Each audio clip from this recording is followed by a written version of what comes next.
Tenemos a Julián Denaro, otro especialista en economía.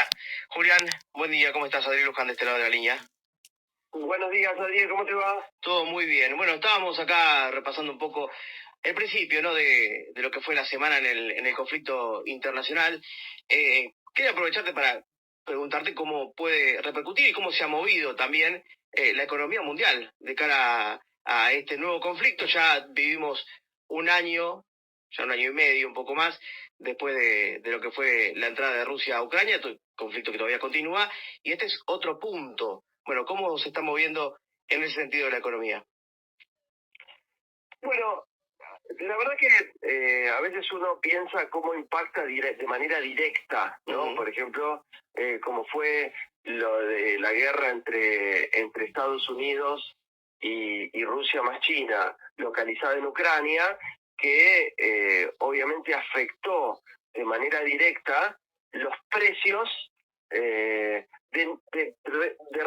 recursos estratégicos nuestros de exportación, ¿no? Porque fundamentalmente lo que tiene que ver con el trigo, ¿no? O sea, esa zona de Rusia y de Ucrania es una de las principales productoras de trigo en el mundo. Eso produjo una enorme alza del precio del trigo, que obviamente es un producto estrella de exportación nuestro, pero claro, la forma en que impactó no fue resuelta desacoplando, como se llama, los precios externos de los precios internos. Es decir, la suba de los precios internacionales no tenía que impactar en nuestra mesa, porque nosotros somos productores.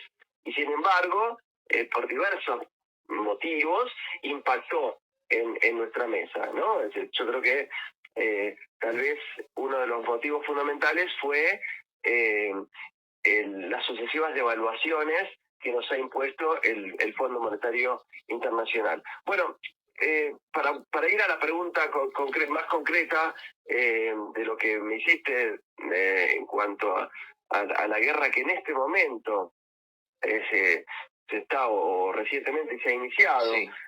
Bueno, recientemente se ha iniciado. Es decir, Israel en la zona de Palestina hace muchísimas décadas, ¿no? Que está en guerra casi de manera persistente. Lo que pasa es que sí, se ha agitado y se ha agravado el conflicto, ¿no es cierto? Bueno, en este sentido, lo que se me viene a la mente a mí por asociación es algo parecido a lo que, digamos, cómo podría incidir la participación, ¿no?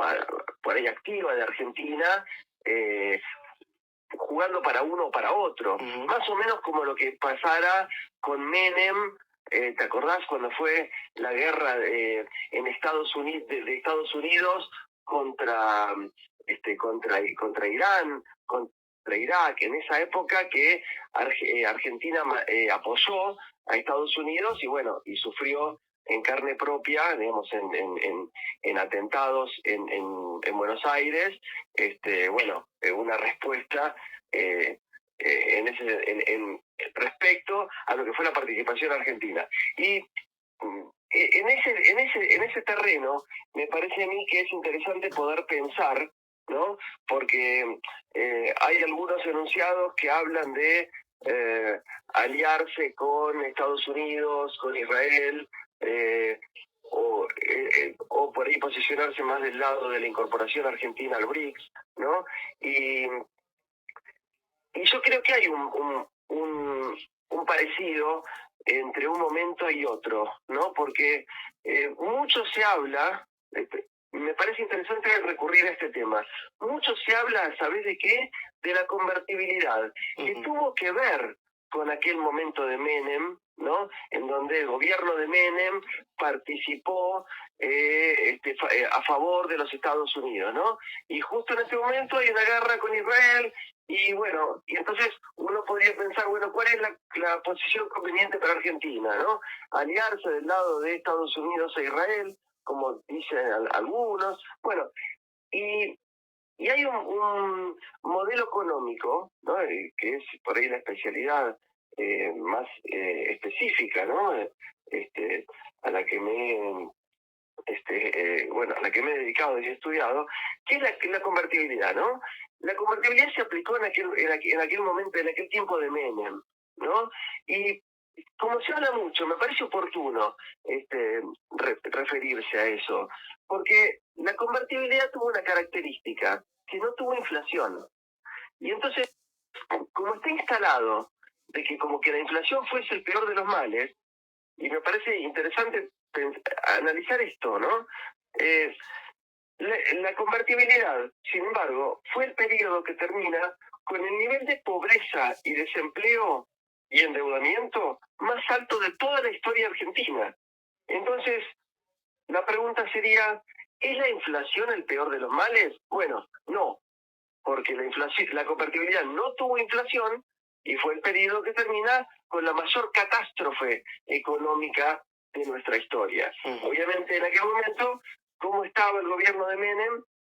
Alineado con Estados Unidos, alineado con el consenso de Washington, y fue la ley de convertibilidad fue el resultado del alineamiento de Estados Unidos, de Argentina con Estados Unidos. Ahora, la característica económica que me parece más importante para destacar, ¿no? Y hacer un contrapunto interesante, es que la convertibilidad tenía como característica principal la libertad absoluta del comercio exterior, es decir, la no injerencia del Estado en el comercio exterior e interior de la nación, y la libertad total para las exportaciones o para las importaciones, lo que terminó haciendo fue desproteger nuestra industria generadora de empleo, claro. Entonces, llegaban las camisas chinas al negocio Chemea por $10, 10 pesos, y frente a lo cual la industria argentina no podía competir. Se fue destruyendo todo el entramado productivo de todas las ramas de la industria. Fueron cerrando todos los talleres, todas las fábricas, todos los comercios, todos los negocios, y la tasa de desocupación fue creciendo paulatinamente desde el 6% en el 91 hasta el 27% en el 2001, momento en el cual se produce una explosión financiera, económica y política que adquiere un nivel de tragedia, ¿cierto? Entonces, y la otra cosa que me parece interesante referir de aquel momento es la libertad para el mercado financiero, ¿no? Que nosotros lo llamamos que fue la bicicleta financiera, ¿no?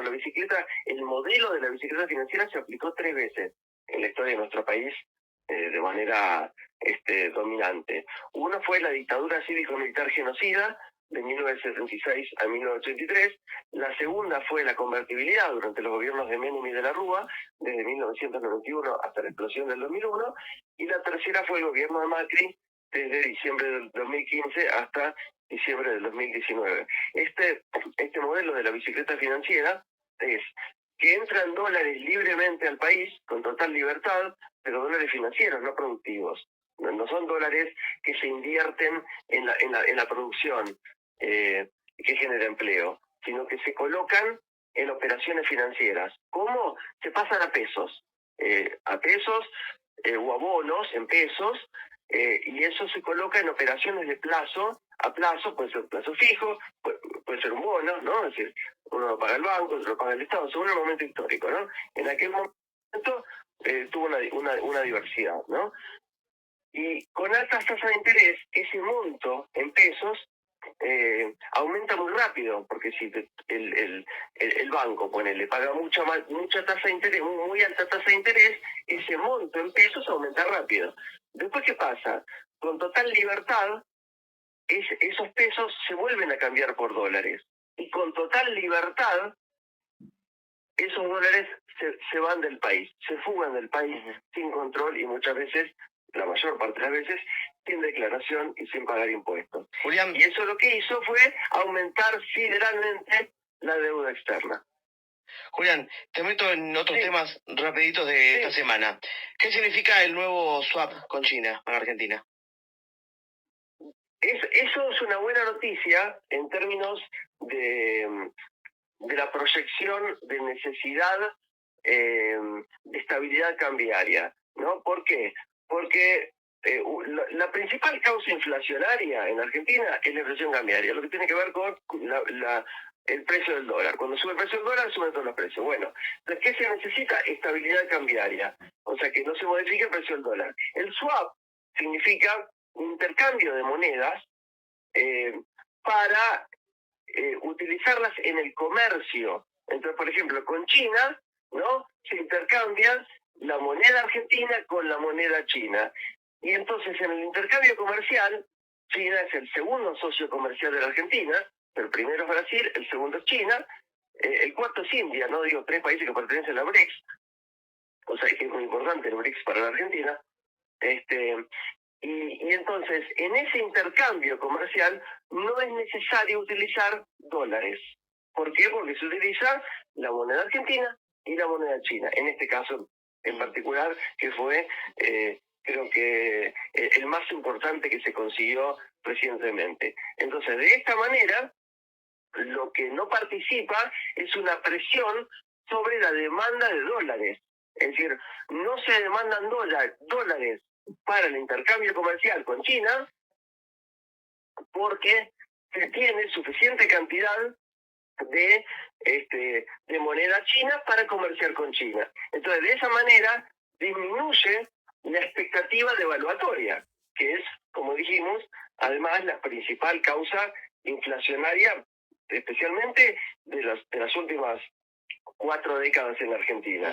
Entonces, este swap lo que va a conseguir, lo que consigue y lo que se presume que se logre con la completa incorporación argentina al BRICS a partir del próximo enero, es que el intercambio comercial, tanto con China como con Brasil, con India, con Rusia, no demande dólares. Entonces, esta desdolarización de una enorme porción del comercio exterior de la Argentina traería como consecuencia una posible, ¿qué cosa? Estabilización cambiaria. Y esto me parece que es estratégico para pensar en el futuro inmediato, ¿no? Por último, rapidito antes de las noticias, hablaste de tema de inflación. Esta semana nuevamente se volvió a conocer un 2.2 en esta cuestión que se saca semanalmente. ¿Cómo ha impactado esto desde el mes pasado que se usa la inflación que se publica semanalmente? Sí, a mi modo de ver, la exposición del índice de inflación semanal lo que habría tendido a producir es una sensación de desaceleración. Lo que pasa es que los mecanismos estaban dados, más después del último acuerdo con el Fondo Monetario Internacional, toda la situación estaba dada como para que se desacelere la inflación. Entonces, comparando semana tras semana, la expectativa inflacionaria iba a disminuir. Pero bueno, eso no pasó. ¿Por qué? Por un fuerte golpe de desestabilización cambiaria producida por ciertas agencias que participan del sector financiero y que han robado mucha plata, como se dice en términos criollos, es decir, operando especulativamente entre el dólar ilegal, más utilizando empresas cáscaras o empresas truchas, como se dice, y haciendo declaraciones falsas de importación, entonces operando con dólares del Banco Central que le piden al dólar oficial, y sin embargo generando una expectativa de devaluación a través del dólar ilegal, del dólar blue, y entonces la intención, a mi modo de entender, de ir generando una expectativa de desaceleración inflacionaria, no se logró por este golpe económico efectuado por los sectores concentrados del poder financiero. Gracias, Julián. Un abrazo grande. Un abrazo grandote. Julián.